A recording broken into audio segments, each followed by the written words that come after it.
Group D, SSC, NTPC, বিভিন্ন চাকরির পরীক্ষায় যেসব অঙ্কগুলি থাকে সেগুলো কম সময়ে এবং সহজে কিভাবে করব সেগুলি আমি শেখাই এবং তার একটা নমুনা এখানে দেখাচ্ছি।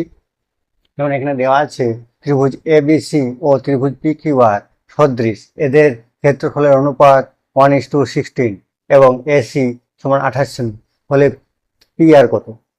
তাহলে এটা করতে গেলে প্রথমে আমরা ত্রিভুজ দুটো এঁকে নেব, যেরকম খুশি ত্রিভুজ এঁকে নিই। দুটো ত্রিভুজগুলো একই রকম নাও হতে পারে, কিন্তু সদৃশ ত্রিভুজ। তাহলে এ বি সি, আর এটা হচ্ছে পি পি কিউ আর।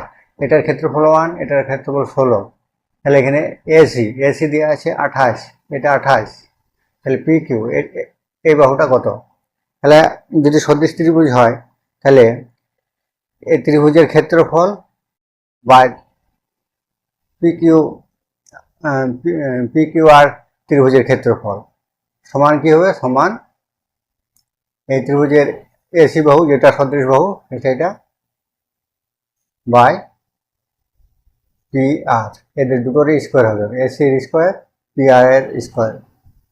তাহলে এদিকে স্কোয়ার পুরোটা হোল স্কোয়ার করে দিতে পারি। তাহলে এদিকে চলে এলে সেটা হবে রুট হয়ে যাবে, অর্থাৎ 1/4 সমান এসির মান আছে 28 বাই পি আর।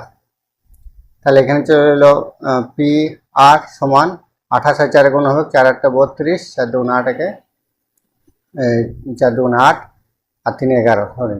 তাহলে 112 সেমি, 112 সেমি অ্যান্সার।